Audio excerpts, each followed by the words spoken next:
I slip into the first new pair of khakis that I've owned in a very, very long time, and the pit in my stomach grows just a little bit bigger.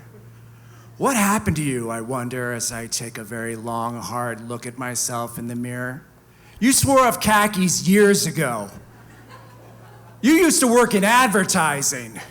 You were a lead singer of a rock band. You wore leather pants on stage at places like the Black Cat and the 930 Club. What the hell happened to you? What happened was my aspiring freelance career took a bit of a nosedive. My finances started to dry up and I panicked. I gave up on my freelance dream and just started applying for jobs indiscriminately. I accepted the very first job offer that I got from the Department of Homeland Security.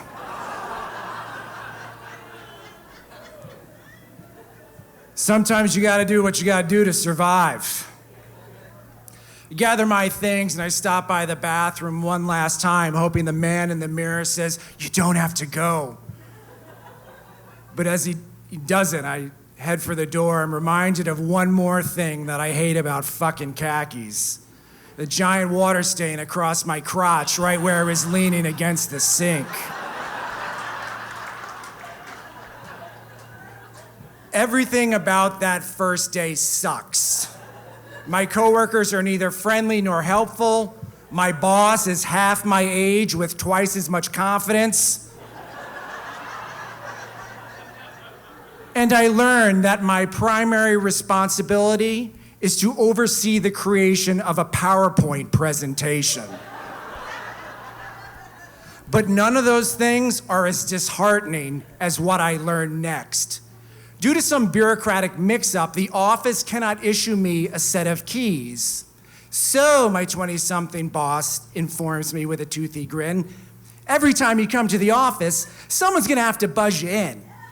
And if you need to use the bathroom, just ask someone to borrow their keys. I spend the first night of my new job getting drunk and subsequently getting into a fight with my girlfriend. You need to lose the bad attitude, she tells me. Just give it time. Things will improve. Things do not improve. I learned that my boss prefers texting to email and provides project feedback by running past my cubicle, shouting out cryptic instructions like PowerPoint design inconsistent.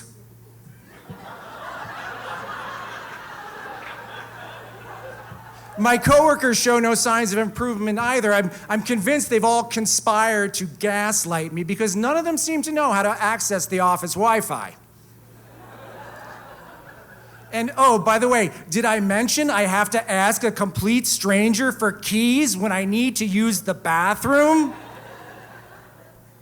I go home that night, I have a few beers, and subsequently get into a fight with my girlfriend, Kit. It's just a job. You shouldn't take it all so personally. I take it all personally. By the second week, my greatest accomplishment is training my bladder to go for long stretches of time between bathroom breaks, which is no easy feat because I've started drinking 3 or more Nalgene's of lemon water a day in an effort to detoxify myself. And my second greatest accomplishment, finding a coworker who's always at his desk whenever I need to use the bathroom. That bathroom key handoff becomes the highlight of my workday. Later that evening, I tell my girlfriend, Kit, the news, but she's not impressed. You have not asked me a single thing about me since you started this new job, she informs me, right before she encourages me to spend the night at my place, alone. Next day follows the usual format. Coworker buzzes me in, boss sends cryptic texts, and I guzzle Nalgene after Nalgene until I can Nalgene no more. Nature calls. It's go time. I get up and make my way to my coworker's desk for the inevitable key handoff. Oh, but he's not there. There you are, he says, emerging from a row of cubicles. Didn't you get the email? All hands meeting, conference room, now. I follow him into a very crowded conference room, and we take a pair of seats right up front. There's a man behind the podium speaking, but I can't concentrate on a word he is saying because I am focused very much on my very full bladder. I pass the time rocking back and forth, trying not to wet myself there. Approximately 20 minutes into this meeting, my neighbor inadvertently elbows me in the side, and I almost lose it right there, but I regain my strength, undoubtedly doing irreparable damage to my insides in the process. But at the 30-minute mark, when the speaker pulls out a pitcher of water from beneath the podium and begins pouring himself a glass, I can take it no longer. I give my neighbor a knowing look. He slides me the keys. I head to the exit, trying not to explode right there in front of all my new coworkers. Out the office door, past the elevators, around the corner, down a very, very, very long hall. And there it is, the men's room. I am shaking as I insert the key into the lock. And that door opens, and as I set foot in that lavatory, I am overcome with feelings of joy, the likes of which I have not experienced in a very long time. And then I make a catastrophic mistake. I let my guard down before I get my fly down. I am centimeters away from the closest urinal, and I wet my pants. My khaki pants. I grab some paper towels and I dive into the closest bathroom stall to assess the situation. It's bad. It's really bad. I look like I was ambushed in a water balloon fight from the waist down. I start dabbing with the paper towels, but it's absolutely pointless. I have achieved an all-new career low. I am drenched in my own urine in a bathroom stall at my new job with the Department of Homeland Security. I need to somehow get out of the bathroom, get back into the office, return the keys, gather my things, and get back out of there without going noticed. And that's just part one. Somehow, some way, once I get out of the building, I need to make my way to Arlington, where I'm supposed to have dinner with my girlfriend and her mother, who is visiting from out of town. Seconds turn to agonizing minutes, and I'm convinced that I could spend the rest of my life in that bathroom stall because that is how long it will take for these khakis to dry.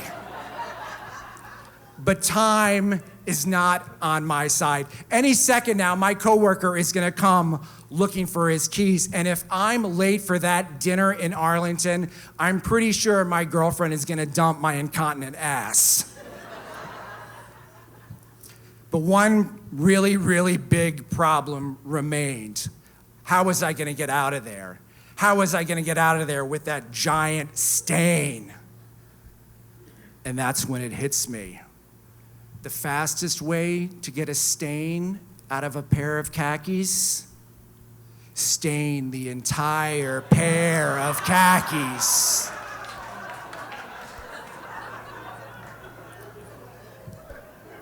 At that very moment, had a Department of Homeland Security official walked through the door of that bathroom, they would have been shocked to see a 40-something white male naked from the waist down, wearing nothing but dress socks, vigorously plunging a pair of khakis in the bathroom sink under running water.